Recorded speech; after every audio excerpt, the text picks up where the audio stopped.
Okay, this is part 2 of the video.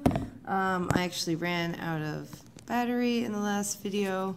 Sorry about that. Hopefully next week we'll have this sorted out a little bit better, so I'll be using some real software and not just this kind of not great contraption I have going here.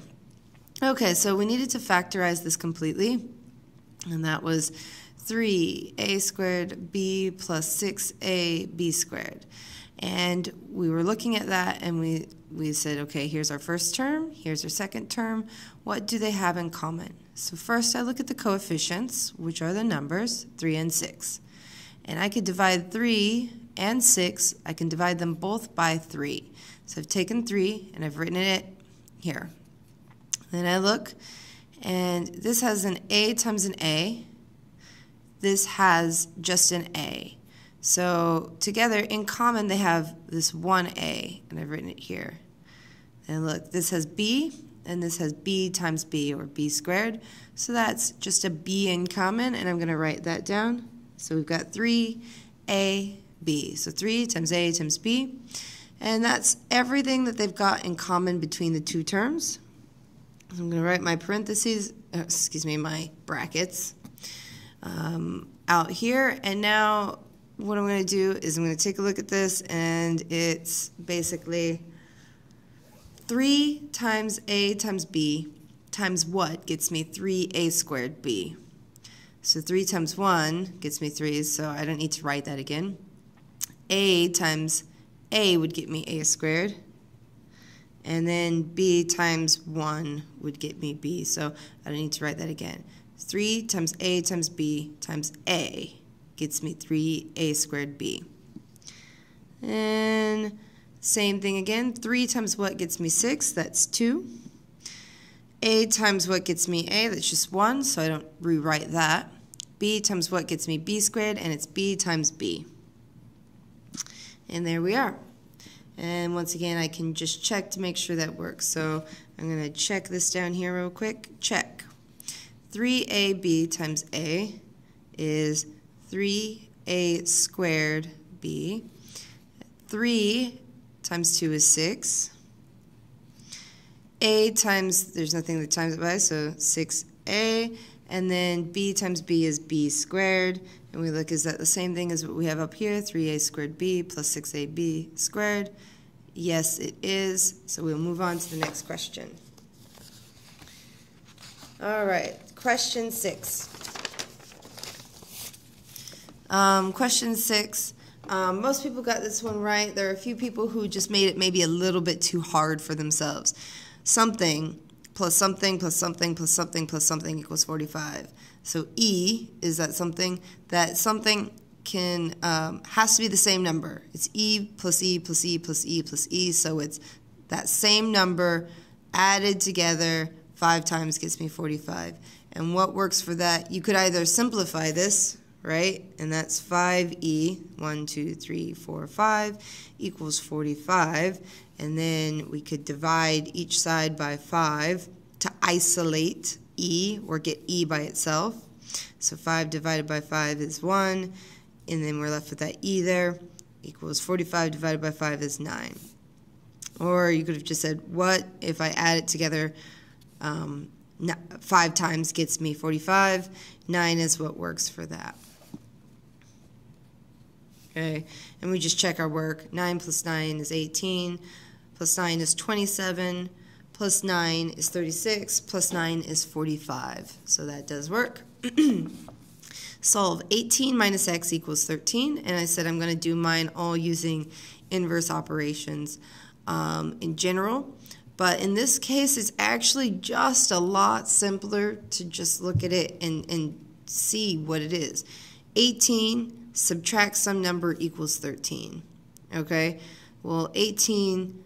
what do I have to subtract to get 13? It's 5. So this one's a lot easier to just see by itself, right? 18 minus 5 equals 13. So I'm just going to look at that, and so x has to be 5. One thing I saw, sometimes people put that x equals -5, but see that negative is outside the x. That minus is outside the x, so it's not part of the x. X is just equivalent to 5 in here, so x equals 5. And I check that. Well, we've just only done it straight out. 18 minus 5 equals 13. So I did not use inverse operations there. That's okay. Next, question 6c. Solve 2 times bracket y minus 5 equals 24. I need to expand first. So I expand my brackets by going 2 times y is 2y. 2 times minus 5 is minus 10. And that is all equal to 24. So that gets me generally a mark on that. And now I just solve it for my other mark. So I'm going to do this by inverse operations. So I know I did y, I multiplied it by 2, and then I subtracted 10. That got me 24. So to work that back, I'm going to add 10 to both sides. It gets me 2y equals 34. Then I'm going to divide by 2 on both sides. It's basically 2 times some number equals 34. So just divide by 2 to find what that is. That's y is equal to 17.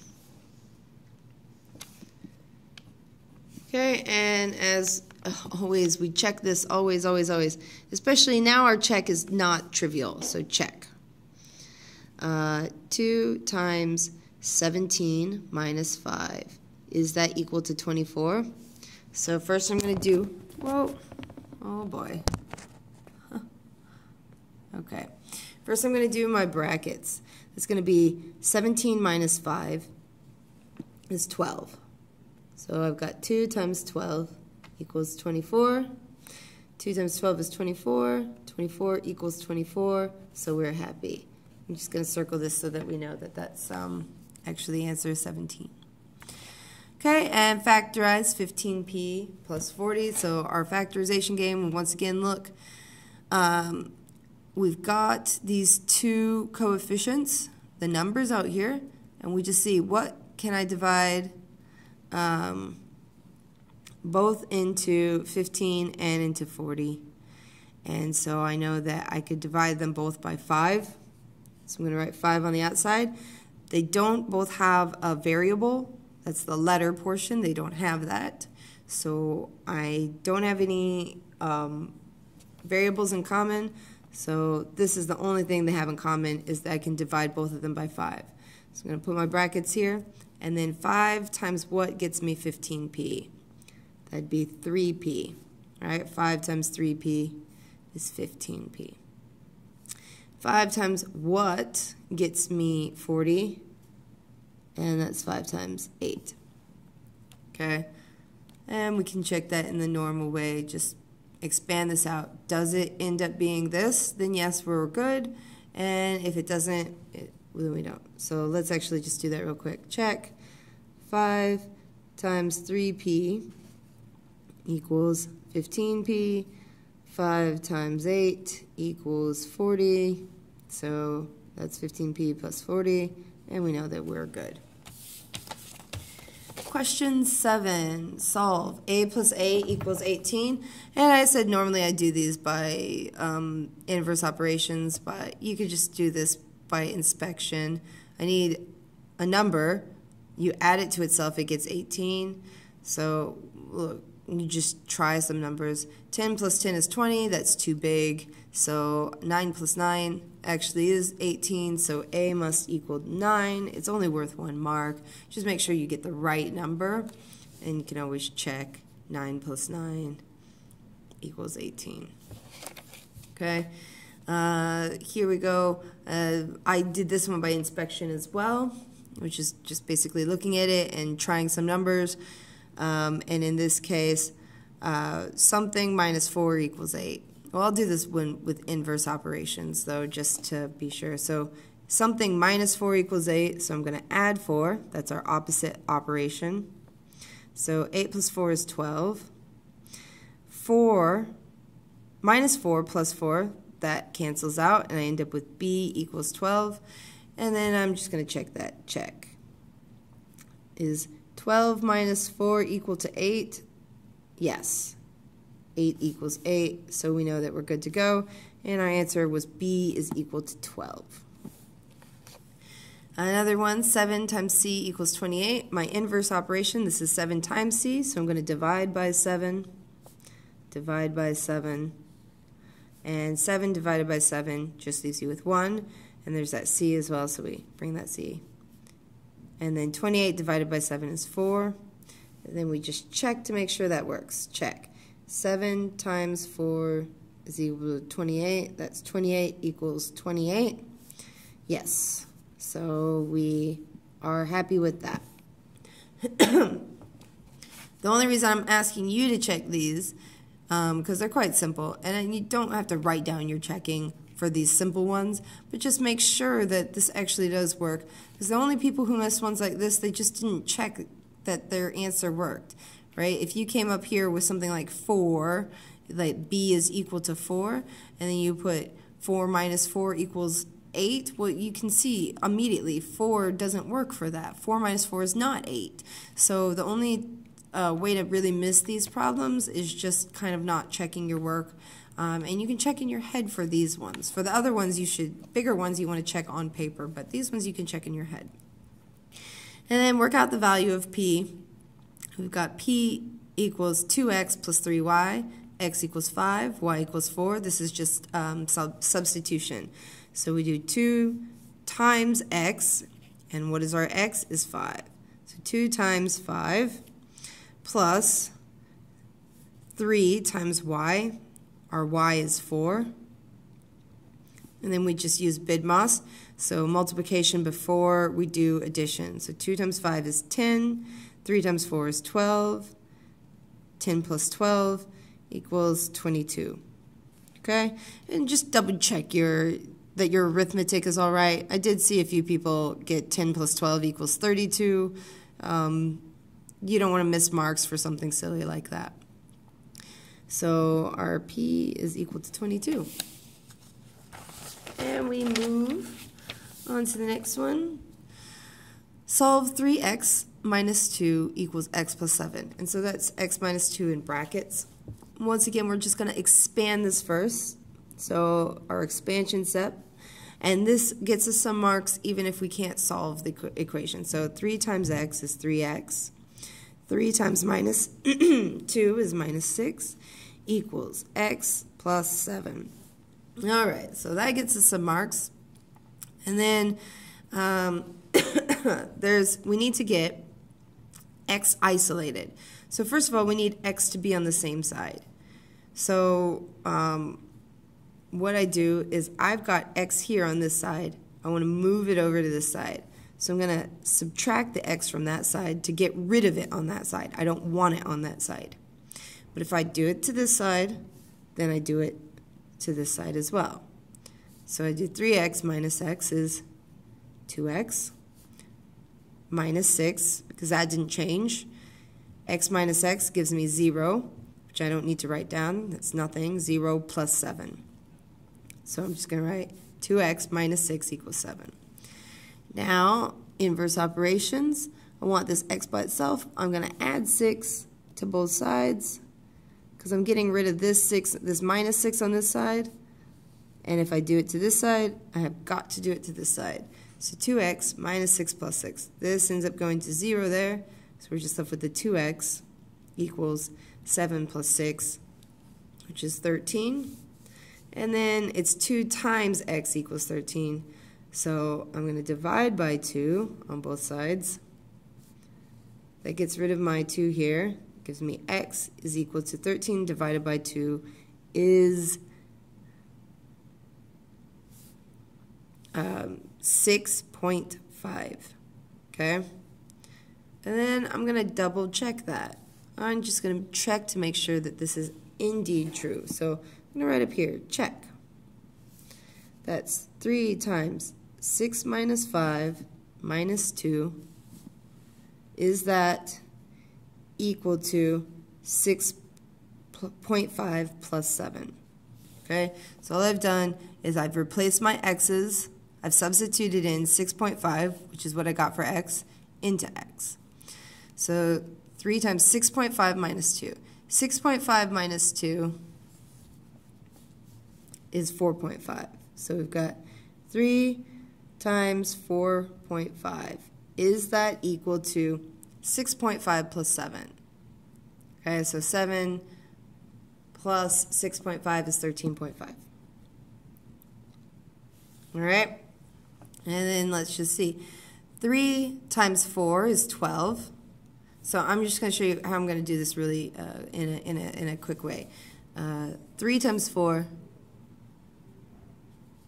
is 12. Right? And then we still have this 0.5 left over. 3 times 0.5. That's, so 3 times 0.5, okay? Well, it's three groups of 0.5. So 0.5, another 0.5, another 0.5. So 3 groups of 0.5 is 1.5. And if I add those two together, 12, 13, 13.5. 13.5 equals 13.5. Okay, so that makes me happy, and I know that my x is actually this 6.5 that I got here.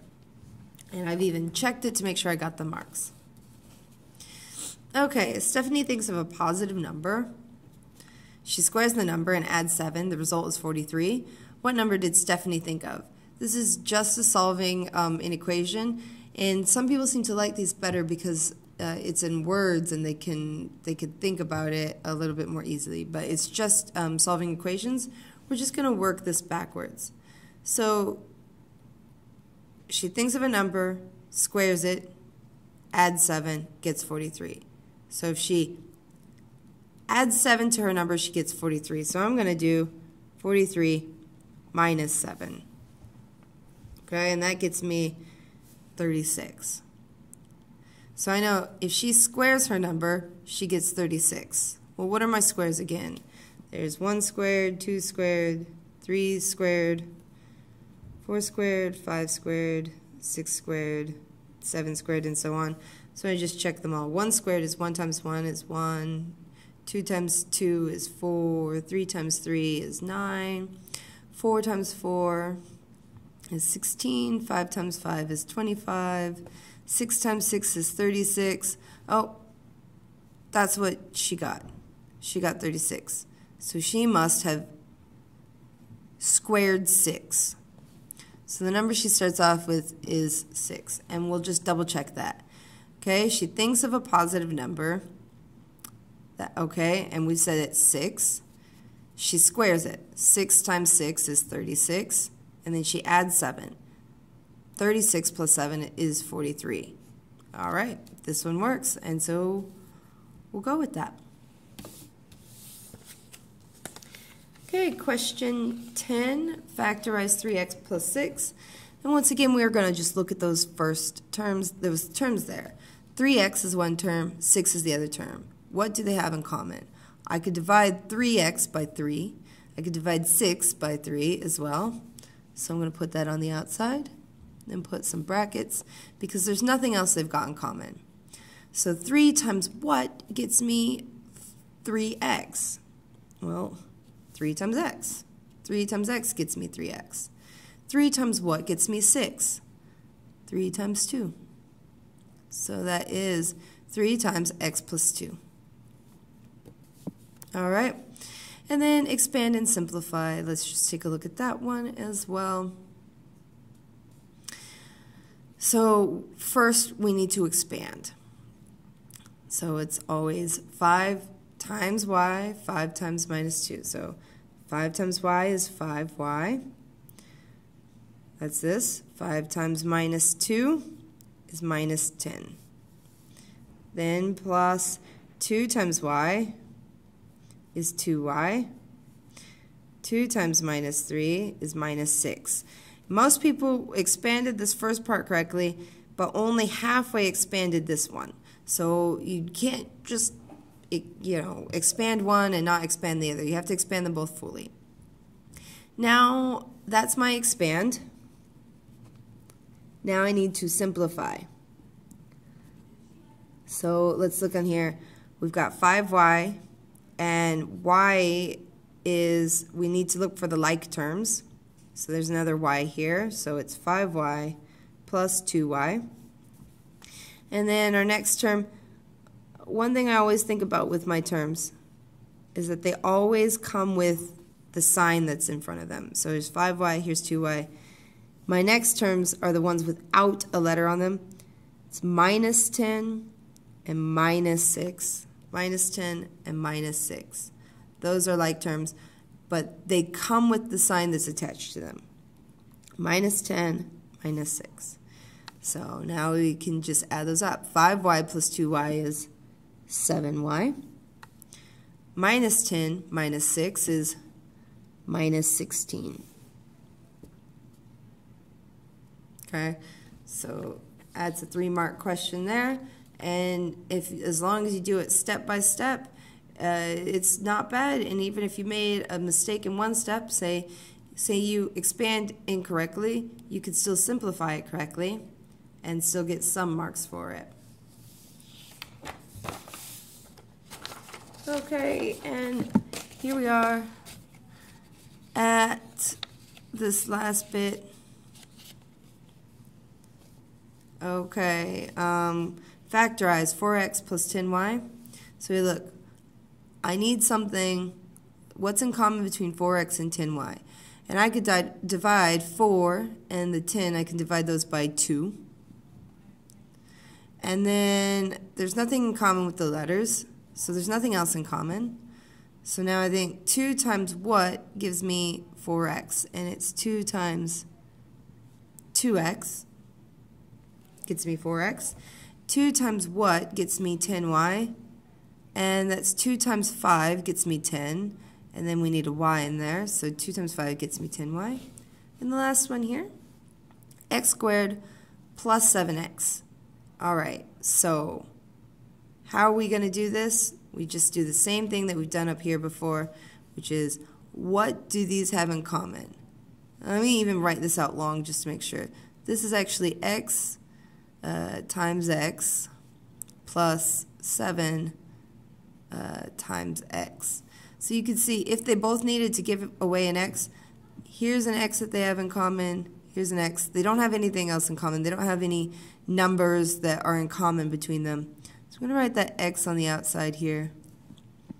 And then x times what gets me x squared? It's going to be x times x gets me x squared. X times what gets me 7x? And it's going to be 7. Okay. Well, that's the homework for this week. And see you next week, hopefully with some better software. Take care.